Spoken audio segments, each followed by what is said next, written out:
Hello everyone, this is Mr. Lawback. In this video, I'm going to go over a couple of items about Reconstruction. Now, some of these items I went over in the earlier videos, but I want to go into more depth.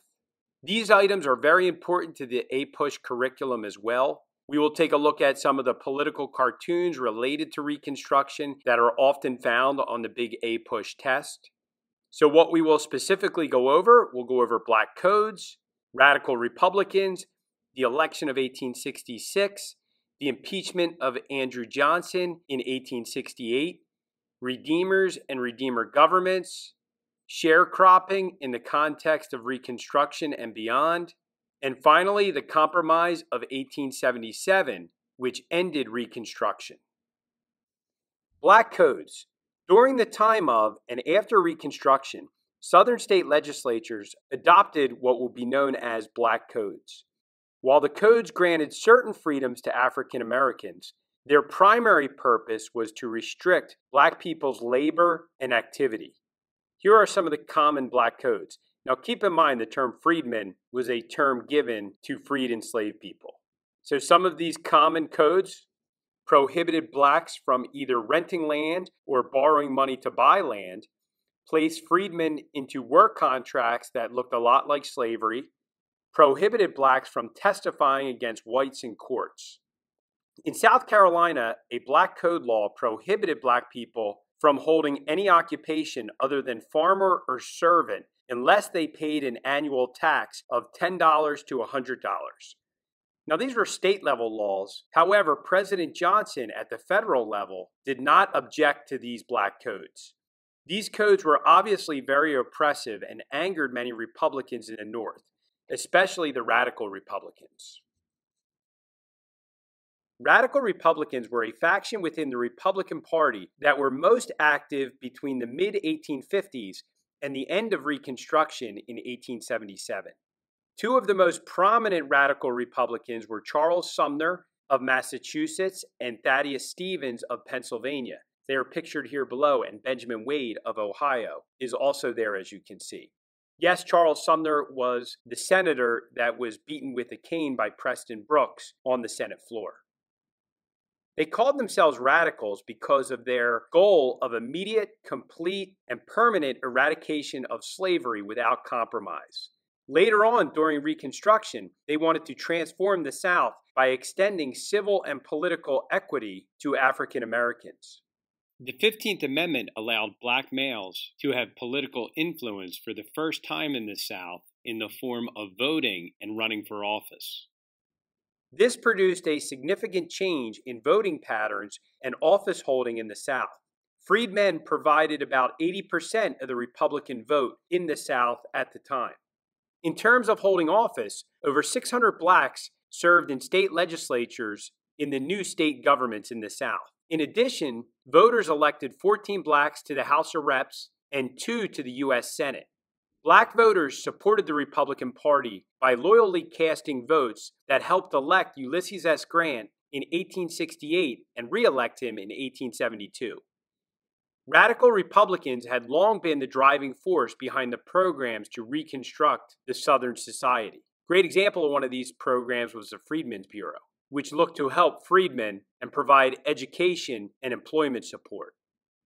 Sympathy for freedmen and Reconstruction began to wane as these radical Republicans died off and left office. A new generation of Republicans began to focus their attention on Western expansion, the Indian Wars, tariffs, and the Transcontinental Railroad. President Grant also began to lose enthusiasm for Reconstruction. His administration became distracted by many scandals. The decline of the power of the radical Republicans led to an increase in power of the redeemer governments in the South, which we'll talk about a little bit later. The election of 1866, not a presidential election. This was a congressional election. Of course, Andrew Johnson had taken over for an assassinated Abraham Lincoln. Although he was not running for re-election, he was unable to work with Congress. He was a Democrat and they were a majority Republican. It would be quite an understatement to say that Johnson and Congress did not get along very well at all. He ended up vetoing a lot of the legislation that they sent to his desk. Johnson took to the road in the fall of 1866 in his infamous Swing Around the Circle campaign to attack his opponents.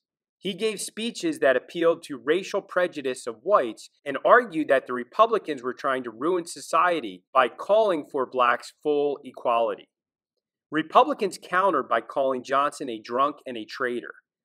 They appealed to anti-Southern prejudice by employing a campaign tactic known as waving the bloody shirt, which inflamed anger of Northern voters by reminding them of how terrible the Civil War was.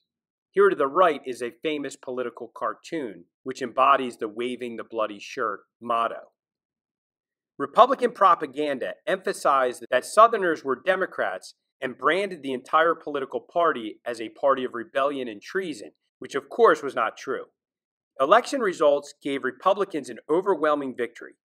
After 1866, Johnson's political enemies, both moderate and radical Republicans, had more than a two-thirds majority in the House and the Senate. The impeachment of Andrew Johnson in 1868. As mentioned earlier, Johnson had an extremely contentious relationship with the Republican-dominated Congress. Johnson favored a quick restoration of the Southern states into the Union and did not believe that former slaves should be given many rights advocated by radical Republicans. In 1868, the conflict between Johnson and Congress came to a head when he was formally accused of high crimes and misdemeanors. The official charge against Johnson was his alleged violation of the Tenure of Office Act, which many saw this law as unconstitutional in the first place.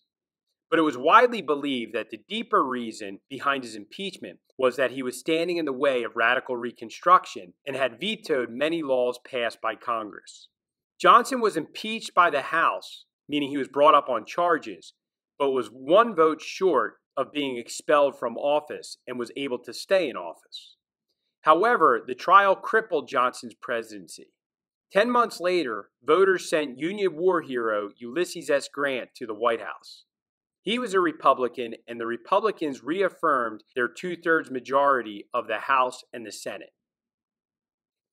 Redeemers and Redeemer governments. During and after Reconstruction, a coalition of white Democratic leaders, collectively known as Redeemers, because they wanted to save the region from Republican rule, gained a lot of political power.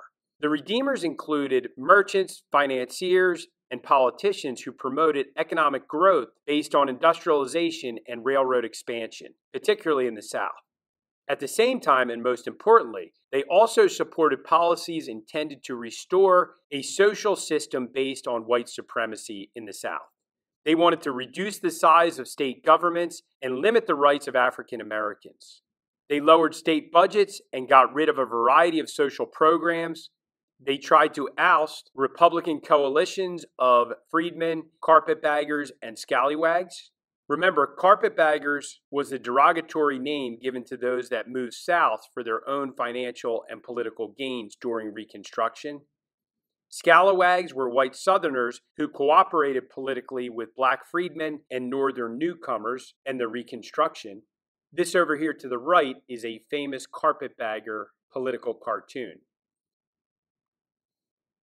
So what were some of the more notable things these Redeemer governments did?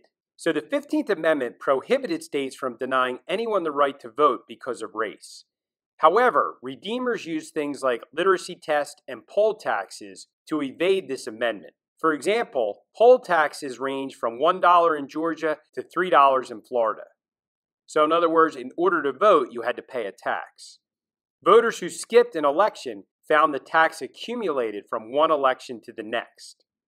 The Redeemers used violence and threats. Often organizations like the KKK and the White League enforced this violence and threats, and Redeemers also added more legislation to try to convince blacks not to vote. Their tactics worked, and voter turnout in the decades afterwards among African Americans dropped drastically. Over here to the right is a famous political cartoon where you have on the left someone from the White League is holding hands and a skull with the KKK on the right, and it has two African Americans huddled in fear, and it says, "Worse than slavery." And the title at the top says, "The Union as it is." So now for sharecropping. In the post-Civil War South, cotton continued to be the most important cash crop.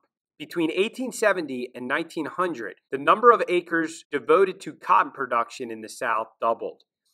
Cotton planters continued to own most of the land, while landless freedmen were forced to sell their labor. During the 1860s, cotton planters and other Southerners formed a new system of labor called sharecropping. Under this arrangement, blacks and some whites exchanged their labor for the use of land, tools, and other equipment. The sharecroppers would typically give the landowner half of their crop as payment for using the property. Additionally, sharecroppers had to borrow seed, clothing, and other supplies from local storekeepers. This was often done at a very high interest rate that was very difficult for sharecroppers to pay back. Sharecropping did not lead to economic independence for sure for Southern blacks. Sharecroppers were trapped in a seemingly endless cycle of debt and poverty. By 1880, less than 5% of Southern blacks became independent landowners. In the years following, the perpetual debt and discontent led many blacks in the South to migrate west or to northern cities looking for jobs in factories, and also in hopes of less discrimination. Now for the Compromise of 1877.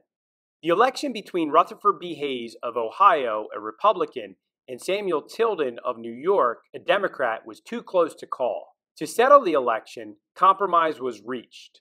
Now, not everybody was happy with this compromise, and it was dubbed the second corrupt bargain. You might remember the first corrupt bargain from the Jacksonian era.